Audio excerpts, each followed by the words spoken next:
আজকের গল্প নারায়ণ গঙ্গোপাধ্যায় রচিত দাম। স্কুলে কি বিভীষিকায় যে ছিলেন ভদ্রলোক! আমাদের অঙ্ক কষাতেন। আশ্চর্য পরিষ্কার ছিল মাথা। যেসব জটিল অঙ্ক নিয়ে আমরা ঘন্টার পর ঘন্টা পণ্ডশ্রম করেছি, একবার মাত্র তাকিয়ে দেখতেন তার দিকে, তারপরেই এগিয়ে যেতেন ব্ল্যাকবোর্ডে। খসখস করে ঝড়ের গতিতে এগিয়ে চলত খড়ি। হঠাৎ খড়ি ভেঙে গেলে বিরক্ত হয়ে টুকরো দুটো আমাদের দিকে ছুঁড়ে দিয়ে তৎক্ষণাৎ আর একটা তুলে নিতেন। একটু পরেই আমরা রোমাঞ্চিত হয়ে দেখতুম ছবির মতো অঙ্কটা সাজিয়ে দিয়েছেন। পৃথিবীতে যত অঙ্ক ছিল সব যেন ওর মুখস্থ, কিংবা মুখস্থ বললেও ঠিক হয় না, মনে হতো আমাদের অদৃশ্য অক্ষরে বোর্ডে আগে থেকেই কষা রয়েছে, অথচ উনি দেখতে পাচ্ছেন ঠিক, আর সঙ্গে সঙ্গে তার উপরে খড়ি বুলিয়ে চলেছেন। অঙ্কে যারা 100-র মধ্যে 100 পায়, ওর ভয়ে তারাই তটস্থ হয়ে থাকত। আর আমাদের মতো যেসব অঙ্ক বিশারদের টেনে টুনে কুড়িয়ে উঠতে চাইতো না, তাদের অবস্থা সহজেই কল্পনা করা যেতে পারে। প্রকাণ্ড হাতের প্রচণ্ড চড় খেয়ে মাথা ঘুরে যেত, কিন্তু কাঁদবার জো ছিল না। চোখে এক ফোঁটা জল দেখলেই ক্লাস ফাটিয়ে হুঙ্কার ছাড়তেন, পুরুষ মানুষ হয়ে অঙ্ক পারিস নে, তার উপরে কাঁদতে লজ্জা করে না? এক্ষুনি পা ধরে স্কুলের পুকুরে ছুঁড়ে ফেলে দেব। তা উনি পারতেন। ওর চড়ের জোর থেকেই আমরা তা আন্দাজ করে নিয়েছিলাম। পুরুষ মানুষ হয়ে অঙ্ক পারে না এমন অঘটন কল্পনাও করতে পারতেন না মাস্টার মশাই। বলতেন, প্লেটোর দোরগোড়ায় কি লেখা ছিল জানিস? যে অঙ্ক জানে না, এখানে তার প্রবেশ নিষেধ। স্বর্গের দরজাতেও ঠিক ওই কথাই লেখা রয়েছে, যদি সেখানে যেতে চাস তাহলে। স্বর্গের খবরটা মাস্টারমশাই কোত্থেকে জোগাড় করলেন তিনিই জানেন। প্লেটো কে? তার দরজা দিয়ে ঢুকতে না পারলে কি ক্ষতি হবে, এ নিয়ে আমরা কোনো দিন মাথা ঘামাইনি। তাছাড়া যে স্বর্গে পা দিয়েই জ্যামিতির এক্সট্রা ক্যাতে হবে, কিংবা স্কোয়ার মেজারের অঙ্ক নিয়ে বসতে হবে, সে স্বর্গের চাইতে লক্ষ যোজন দূরে থাকাই আমরা নিরাপদ বোধ করতুম। ম্যাট্রিকুলেশনের গণ্ডি পার হয়ে অঙ্কের হাত থেকে রেহাই পেলুম, মাস্টার মশাইয়ের হাত থেকেও। কিন্তু অঙ্কের সেই বিভীষিকা মন থেকে গেল না। এমএ পাশ করবার পরেও স্বপ্ন দেখেছি, পরীক্ষার লাস্ট বেল পড়ো পড়ো, অথচ একটা অঙ্ক আমার মিলছে না। মাস্টার মশাই গার্ড হয়ে একবার আমার সামনে এসে দাঁড়িয়েছেন। দু চোখ দিয়ে তার আগুন ঝরছে, দাঁতে দাঁত ঘষে বলছেন, মাথার ওপর ঘুরন্ত পাখা সত্ত্বেও ঘেমে নিয়ে আমি জেগে উঠেছি। মৃদু নীল আলোয় দেখেছি চেনা ঘরটাকে। চোখে পড়েছে সামনে আমার পড়ার টেবিল, আমার বইপত্রের স্তূপ। গভীর তৃপ্তির সঙ্গে ভেবেছি, এখন আর আমাকে স্কুলে অঙ্ক কষতে হয় না। আমি কলেজে বাংলা পড়াই। একদিন একটা পত্রিকার পক্ষ থেকে ফরমাশ এলো, আমার ছেলেবেলার গল্প শোনাতে হবে। আমি জানালুম, লেখক হিসেবে আমি নিতান্ত সামান্য ব্যক্তি, আমার ছেলেবেলার গল্পে কারো কোনো কৌতূহল নেই। তাছাড়া এমন কোনো স্মরণীয় ঘটনা ঘটেনি যে আসর করে তা লোককে শোনাতে পারি। কিন্তু কর্তৃপক্ষ ছাড়লেন না। তারা জানালেন, সাহিত্যের ইন্দ্র, চন্দ্র, মিত্র, বরুণেরা কেউ তাদের বিশেষ পাত্তা দেননি। অতএব আমি ভাবলুম, তাহলে নির্ভয়ে লিখতে পারি। এরা নিজেরা ছাড়া ওদের কাগজের বিশেষ পাঠক নেই, সুতরাং আমার আত্মকথা কারোর কাছে স্পর্ধার মতো মনে হবে না। কয়েকটি ঘরোয়া মানুষের কাছে ঘরোয়া গল্প বলবো, ওটা প্রীতির ব্যাপার, পদমর্যাদা নয়। কাগজ কলম নিয়ে বসে গেলুম। মনে হলো মাস্টার মশাইয়ের কথা, লিখলুম তাকে নিয়েই। ছবিটা যা ফুটল তা খুব উজ্জ্বল নয়। লেখবার সময় কল্পনার খাত কিছু মিশিয়ে নিলুম, সেটা বলাই বাহুল্য। সেই সঙ্গে সদুপদেশও একটু বর্ষণ করেছিলাম। মূল কথাটা এই ছিল, অহেতুক তাড়না করে কাউকে শিক্ষা দেওয়া যায় না। গাধা পিটিয়ে ঘোড়া করতে গেলে গাধাটাই পঞ্চত্ব পায়। তার প্রমাণ আমি নিজেই। মাস্টারমশাই আমাকে এত প্রহার করেও অঙ্ক শেখাতে পারেননি, বরং যা শিখেছিলাম তাও ভুলেছি। এখন 2 আর 2 4 না 5 হয়, তাই নিজের মধ্যে সন্দেহ জাগে। পত্রিকার কর্তৃপক্ষ খুশি হয়ে আমাকে 10 টাকা দক্ষিণা দিয়ে গেছেন। মাস্টারমশাইয়ের কাছ থেকে এটুকুই আমার নগদ লাভ। তারপরে আরও অনেক দিন পার হয়ে গেল। সে লেখার কথা ভুলে গেলুম মাস্টারমশাইকেও।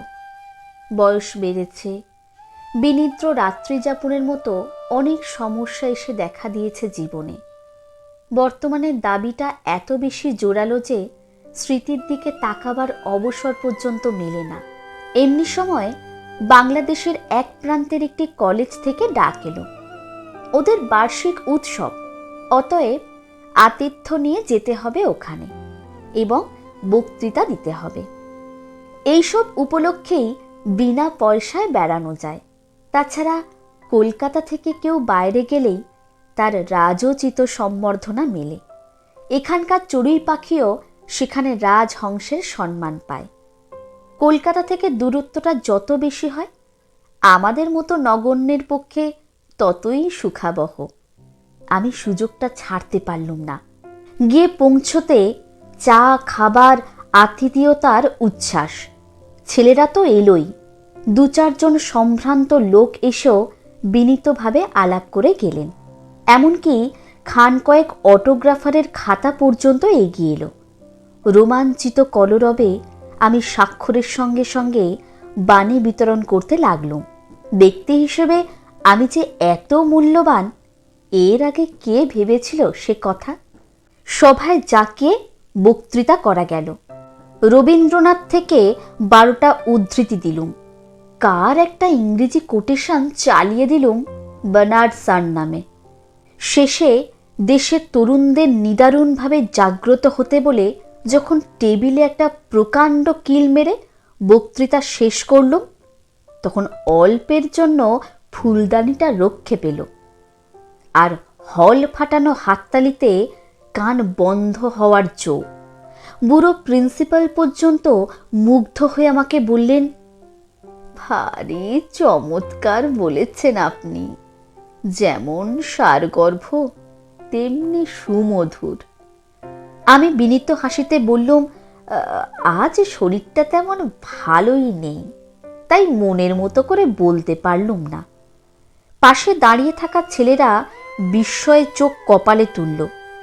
শরীর ভালো নেই, তাতেই এরকম বললেন স্যার? শরীর ভালো থাকলে তো অর্থাৎ প্রলয় হয়ে যেত। আমি উদার হাসি হাসলুম, যদিও মনে মনে জানি এই একটি সবার্থ সাধক বক্তৃতাই আমার সম্বল। রবীন্দ্র জন্মোৎসব থেকে বন মহোৎসব পর্যন্ত এটাকে এদিক ওদিক করে চালিয়ে দিই। স্তুতিতে স্ফীত মনে চায়ের পেয়ালায় চুমুক দিয়েছি, এমন সময় একটা ছেলে এসে খবর দিলে এক বুড়ো ভদ্রলোক আমার সঙ্গে দেখা করতে চান। প্রিন্সিপাল বললেন, বেশ তো, ডেকে আনো এখানে। ছেলেটি বললেন, তিনি আসতে চাইছেন না, বাইরে মাঠে দাঁড়িয়ে রয়েছেন। আমার বক্তৃতায় নিশ্চয়ই কেউ অভিভূত হয়েছেন, আমাকে অভিনন্দন জানাবেন। এই অভিজ্ঞতা আগেও হয়েছে। সুতরাং দাক্ষিণ্য পুলকিত চিত্তে আমি বললুম, আচ্ছা চলো চলো, আমি যাচ্ছি। হলের বাইরে ছোট একটা মাঠ তরল অন্ধকারে ঢাকা। অত আলো থেকে বেরিয়ে এসে প্রথমে ভালো করে কিছু দেখতে পেলুম না। তারপর চোখে পড়ল মানুষটিকে। কুঁজো লম্বা চেহারা, মাথার সাদা চুলগুলি চিকমিক করছে। ডাকলেন, সুকুমার। আমি চমকে উঠলুম। এখানে কেউ আমার নাম ধরে ডাকতে পারে সেটা যেমন আশ্চর্য, তার চেয়েও আশ্চর্য ওই গলার স্বর। আমার মনটাকে অদ্ভুতভাবে দুলিয়ে দিল। স্মৃতির অন্ধকার থেকে একটা ভয়ের মৃদু শ্রীহরণ আমার বুকের ভিতর দিয়ে বয়ে গেল। আমাকে চিনতে পারছো না সুকুমার? আমি চিনেছি। ভয় পাওয়ার অর্থটা বুঝতেও আর বাকি নেই। এই ডাক শুনে ছেলেবেলায় বহুদিন আমার গায়ের রক্ত হিম হয়ে এসেছে। জানি এখনই একটা ভয়ঙ্কর চড় আমার পিঠের ওপর নেমে আসবে। সেই ভয়টার কঙ্কাল লুকিয়েছিল মনের চোরা কুঠুরিতে। ওই স্বর বিদ্যুতের আলোর মতো তাকে উদ্ভাসিত করে তুলেছে। আমার মাথা তখনই ওর পায়ে নেমে এলো। মাস্টারমশাই, আপনি? মাস্টারমশাই বললেন, বেঁচে থাকো বাবা, যশস্বী হও। রিটায়ার করার পর এখানে এসে মাথা গুজেছি, বাড়ি থেকে বেরোই না। আজ তুমি বক্তৃতা করবে শুনে ছুটে এসেছি। খুব ভালো বলেছ সুকুমার, খুব খুশি হয়েছি। কিন্তু আমি খুশি হতে পারলুম না। বিজ্ঞানের ছাত্র ছিলেন মাস্টারমশাই। বুদ্ধিতে ছুরির ফলার মতো ঝকঝক করত চোখ। আজ আমার বক্তৃতার ফাঁপা ফানুস দিয়ে যদি ওকে ভোলাতে পেরে থাকি, সেটা তাহলে আমার কৃতিত্বে নয়, ওর মনেরও বয়স বেড়ে চলেছে বলে। অপরাধীদের মতো চাইলুম, না স্যার, আপনার সামনে। মাস্টারমশাই আমাকে বলতে দিলেন না। তোমরাই তো আমাদের গর্ব, আমাদের পরিচয়। কিছুই দিতে পারিনি, খালি শাসন করেছি, পীড়ন করেছি। বলতে বলতে জামার পকেট থেকে বের করলেন শতচ্ছিন্ন এক জীর্ণ পত্রিকা। একদিন আমার ছেলে এইটে এনে আমায় দেখালে। পড়ে আনন্দে আমার চোখে জল এলো।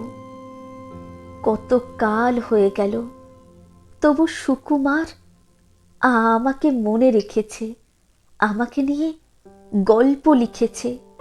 সকলকে লেখা আমি দেখাই, বলি, দেখো আমার ছাত্র আমাকে অমর করে দিয়েছে। মুহূর্তে আমার জিভ শুকিয়ে গেল। লজ্জায়, আত্মগ্লানিতে আমার মাটিতে মিশে যেতে ইচ্ছে করল। একটা কিছু বলতে চেষ্টা করলুম, কিন্তু মুখে কথা ফুটল না। মাস্টারমশাইয়ের গলা ধরে এসেছিল। একটু চুপ করে থেকে বললেন, সুকুমার, কি বলবো? তোমার এই লেখাটা সব সময় আমার সঙ্গে সঙ্গে থাকে। দু একজন বলে, যেমন ধরে ধরে মারতেন তেমনি বেশ শুনিয়ে দিয়েছে আপনাকে। আমি বলি, শোনাবে না কেন? কত শ্রদ্ধা নিয়ে লিখেছে।